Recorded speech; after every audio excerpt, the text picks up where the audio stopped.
नमस्कार, मैं हूं शुभ मिश्र और आप देख रहे हैं अपना बिहार बुलेटिन की शुरुआत करेंगे बड़ी खबर से। राजधानी पटना, नोएडा और गुवाहाटी में सीबीआई की तरफ से छापेमारी की गई है। एनएफआर का चीफ इलेक्ट्रिकल इंजीनियर गिरफ्तार किया गया है। इंजीनियर समेत 3 लोगों की गिरफ्तारी हुई है। उत्तरी सीमांत रेलवे का चीफ इलेक्ट्रिकल इंजीनियर गिरफ्तार किया जा चुका है। इंजीनियर समेत 3 लोगों की गिरफ्तारी हुई है। 15 लाख रुपए के घूस लेने का आरोप है। गुवाहाटी से सीबीआई ने इन्हें गिरफ्तार किया है और पटना की एक कंपनी के निदेशक ने एफआईआर दर्ज कराई थी। तो ये बड़ी खबर आपको बता रहे हैं। और बिहार में धीरे धीरे कोरोना के मामले बढ़ते जा रहे हैं। आज बिहार में 16 नए कोरोना मरीज सामने आए हैं, जिसमें सबसे ज्यादा केस राजधानी पटना से आए हैं। इसी के साथ बिहार में एक्टिव मरीजों की संख्या बढ़कर 92 पहुंच चुकी है। खतरे को देखते हुए आज सीएम नीतीश कुमार ने कोरोना से लड़ाई के लिए मंगल मंत्र दिया और लोगों से सचेत रहने की अपील की। साथ ही कोरोना काल में बेहतर काम करने वाले कोरोना वॉरियर्स को सम्मानित भी किया। हम लोग तो अलर्ट हैं, फिर भी लेकिन दुख होता है भाई, फिर हमारे पटना में बढ़ रहा।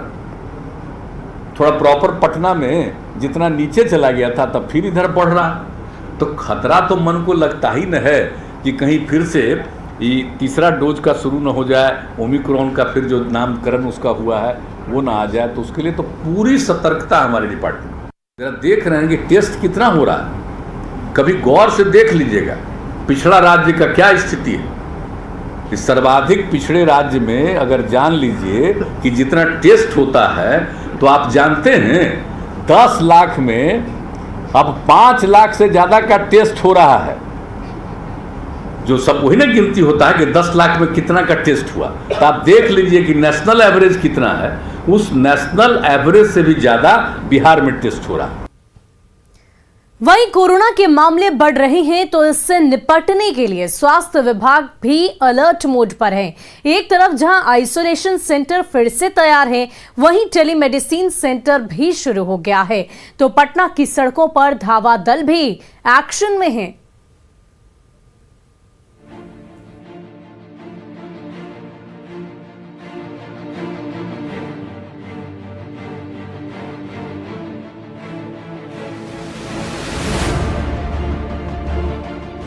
ऑक्सीजन पाइपलाइन और मॉनिटर से लैस बेड, 24 घंटे सेवा के लिए तैयार टेलीमेडिसिन सेंटर और सड़कों पर कोविड प्रोटोकॉल के पालन के लिए एक्शन में धावा दल की ये तस्वीरें बताती है कि पटना में किस तरह कोरोना की तीसरी लहर को रोकने के लिए स्वास्थ्य विभाग संजीदा है और लोगों को भी सावधान रहने की जरूरत है।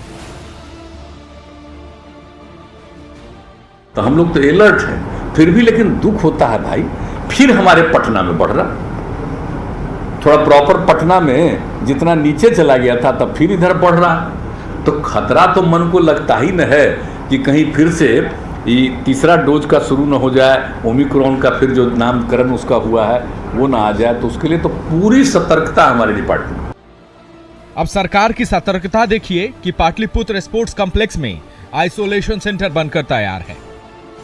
पाटलिपुत्रा स्पोर्ट्स कॉम्प्लेक्स में 110 बेड की क्षमता है, लेकिन फेज वाइज यहां पर जो सुविधाएं हैं वो प्रदान की जाएगी। फिलहाल जो एचडीयू है, यानी 10 बेड का ये एचडीयू वार्ड है, जहां पर देख सकते हैं कि मॉनिटर से लेकर जो बेड है और तमाम जो फैसिलिटीज हैं यहां पर उपलब्ध करा दी गई है। यानी कल से जिन मरीजों को जरूरत पड़ेगी आइसोलेट होने की, यहां पर अस्पताल में वो एडमिट हो सकेंगे। सारे जगह पे बेड वाइज आपका प्लांट आपका कैंपस में यहीं पर? हाँ, कैंपस में भी है और साथ ही साथ आपका सिलेंडर्स का जो जम्बो सिलेंडर्स हैं वो भी वहाँ पे इस्तेमाल होते हैं।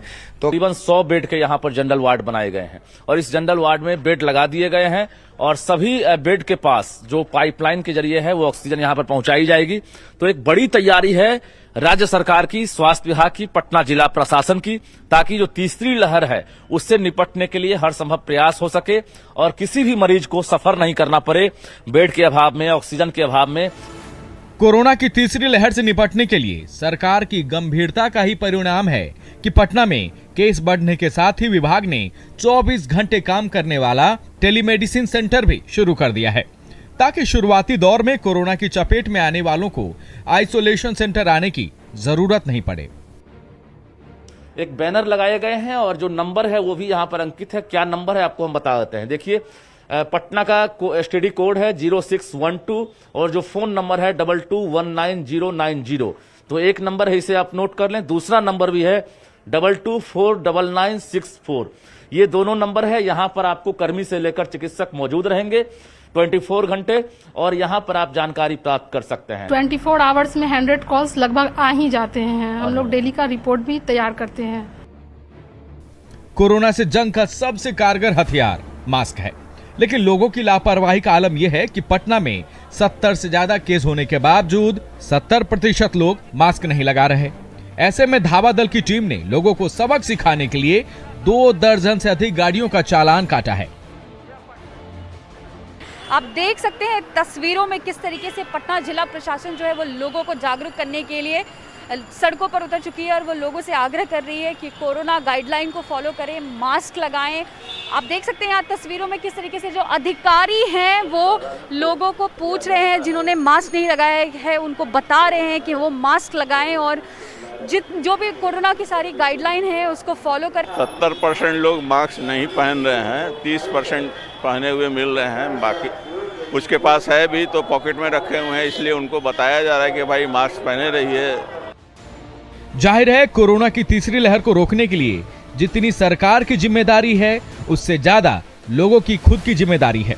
यानी मास्क लगाएंगे, भीड़ से बचेंगे तो कोरोना से भी बचे रहेंगे। न्यूज़ 18 के लिए पटना से ऋतु रोहिणी के साथ रजनीश कुमार की रिपोर्ट।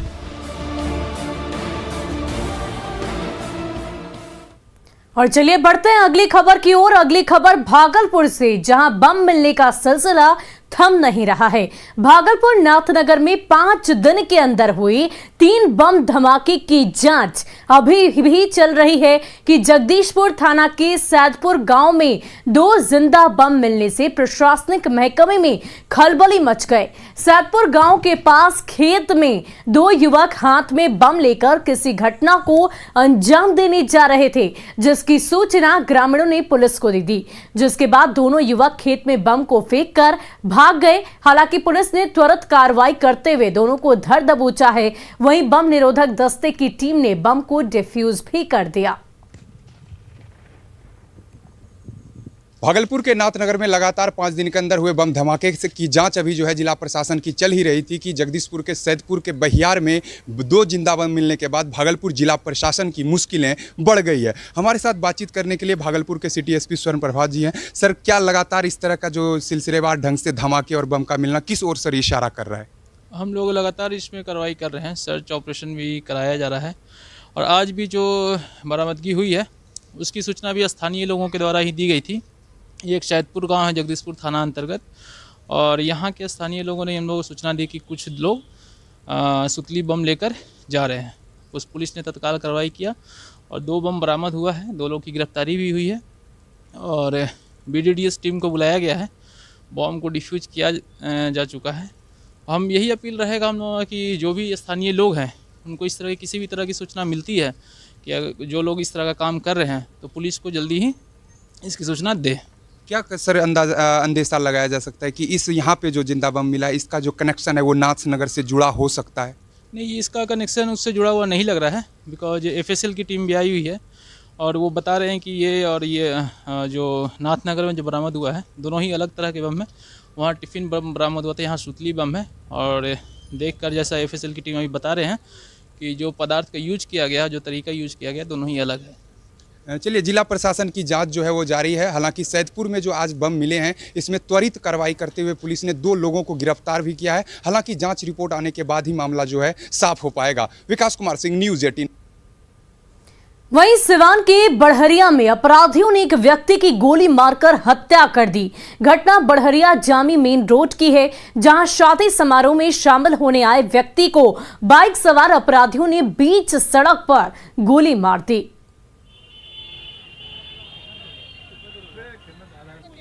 इसके अलावा भागलपुर की बात करें तो वहां पर भी एक युवक की गोली मारकर हत्या कर दी गई है। बताया जा रहा है कि लूट के दौरान अपराधियों ने वारदात को अंजाम दिया। मृतक का नाम इमरान बताया जा रहा है, जो शाहकुंड थाना क्षेत्र की समस्तीपुर गांव का रहने वाला था।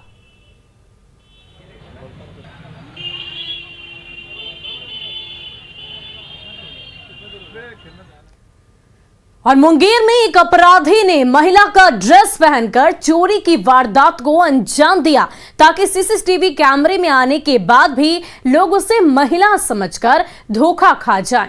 ये तस्वीर जमालपुर में डीएवी स्कूल के सामने अर्धसैनिक बल की कैंटीन की है, जहां 13 दिसंबर की रात एक चोर नाइटी पहनकर दुपट्टे से मुंह ढककर कैंटीन में घुस गया और आराम से घूम घूम कर मुआयना करने के बाद करीब 40 से 45,000 का सामान और 35,000 रुपए कैश लेकर आराम से फरार हो गया। आज सुबह जब कैंटीन संचालक ने दुकान खोली तो कैश काउंटर टूटा हुआ देखकर हैरान रह गया, जबकि ये कैंटीन फरीदपुर ओपी से महज 200 मीटर की दूरी पर है। लगभग 40 से 45,000 के आसपास का सामान ले गया और कैश जो है 35 से 36,000। वो नाइटी पहन के आ रखा था और फेस ढका हुआ था, जो कैमरा में सीसीटीवी फुटेज में है।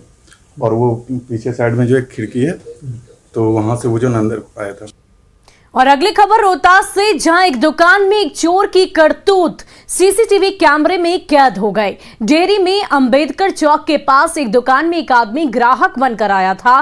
काउंटर पर दुकानदार से उसने पत्तल कटोरे की मांग की और जैसे ही दुकानदार सामान लाने पीछे गया तब तक इस शातिर ने अपने हाथों की सफाई दिखाते हुए झुककर काउंटर से कैश का बंडल निकाल लिया और आराम से पॉकेट में रख लिया। लेकिन शायद तब तक उसे ये मालूम नहीं था कि उसकी सारी करतूत तीसरी आंख में कैद हो रही है। पीली जर्सी में दिख रहे इस शातिर की पहचान अब सबके सामने आ चुकी है, लेकिन ये शातिर अब भी पुलिस की पहुंच से दूर है।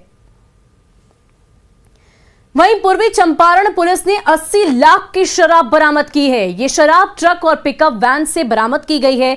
पुलिस को खबर मिली थी कि हरियाणा से 12 गोविंद गांव में शराब की बड़ी खेप लाई जा रही है, जिसके बाद पुलिस ने जांच शुरू की, जिसमें 544 कार्टन शराब बरामद की गई। ट्रक पर शराब सैनिटरी आइटम के नीचे छुपाकर रखी गई थी। शराब हरियाणा से अरुणाचल प्रदेश के लिए बुक कराई गई थी, लेकिन इसे 12 गोविंद गांव में उतारा जा रहा था। और गोपालगंज में सड़क हादसे में एक व्यक्ति की मौत हो गई, जबकि उसका बेटा घायल हो गया। हादसा सिधवलिया थाना क्षेत्र के बरहिमा गांव के पास का है। NH 27 पर यह हादसा हुआ, जहां बाइक को ट्रक ने कुचल दिया।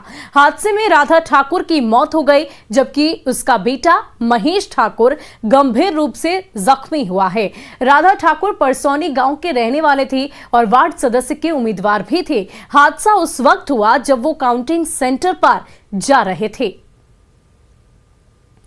और वहीं शादी के बाद तेजस्वी यादव अपनी पत्नी राजश्री यादव के साथ सोमवार की शाम पटना पहुंचे। एयरपोर्ट से वो सीधे राबड़ी आवास गए, जहां 2 दिन पहले ही बहू के गृह प्रवेश की तैयारियां पूरी तरह से कर ली गई थी। पटना आई राबड़ी देवी ने नई नवीली दुल्हन और बेटे तेजस्वी की कार में ही आरती उतारी। आरजेडी ने ट्वीट कर इस वीडियो को जारी किया है। पहले आ जाइए, पहले दीजिए बात। वहीं दरभंगा में आयोजित मधुबनी लिटरेचर फेस्टिवल के तीसरे दिन खास प्रस्तुति में फैशन शो का भी आयोजन किया गया। इसका थीम एक वस्त्र रखा गया था, यानी एक ही वस्त्र को बिना किसी बंधन कैसे खूबसूरत तरीके से पहना जा सकता है। शो के रैंप पर मॉडल्स ने अपनी प्रस्तुति से लोगों का मन मोह लिया। दर्जनों मॉडल्स ने रैंप पर फैशन का जलवा बिखेरा। इस फैशन शो में मिथिला की छाप देखने को भी मिली। फैशन शो की सफलता से उत्साहित फैशन शो के डिजाइनर प्रकाश चंद्र झा ने मिथिला में हर साल फैशन शो कराने की बात कही है। Fashion designer Prakash Chandra Jha Lakme fashion show में भी अपना डंका बजा चुके हैं।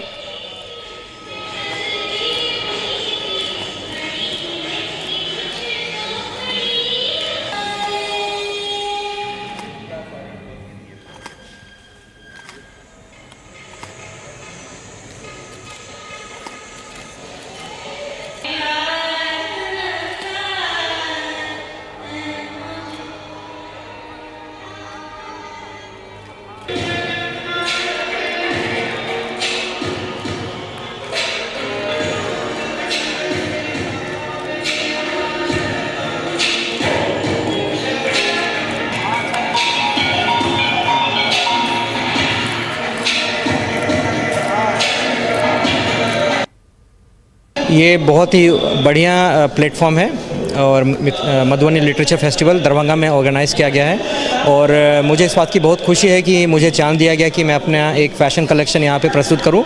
और इस फैशन कलेक्शन में एक खासियत ये थी कि यहाँ के स्थानीय वीवरों ने उसे बुना था और महिलाएं बुनकर होती हैं हमारे यहाँ, तो उनको एक पहली बार एक चांस दिया गया है। तो मैंने अपने डिज़ाइनिंग के सेंस से उनको थोड़ा आधुनिकता समझाया कि कैसे उसको नया तरीके से प्रदर्शित किया सकता है। और क्योंकि यहाँ पे कोई दरभंगा फैशन वीक तो होता नहीं है, लोगों को बताना चाहता हूँ कि मिथिला का भी कुछ योगदान रहा था और इसे आगे फ्यूचर में और बढ़ाया जा सकता है। दरभंगा फैशन वीक किया जा सकता है, फैशन वीक मनाया जा सकता है हर साल इस प्लेटफॉर्म के जरिए। पहला अनुभव कैसा रहा जब लोग यहाँ थे और तालियों की गूंज हो रही थी, अनुभव बताएं। नहीं, अनुभव तो बहुत ही उत्तम था। इसके पीछे करने में बहुत ही मेहनत था हम लोगों को। और फिलहाल के लिए इस बुलेटिन में इतना ही। मुझे दीजिए इजाजत। न्यूज़ 18 बिहार झारखंड पर खबरों का सिलसिला जारी रहेगा।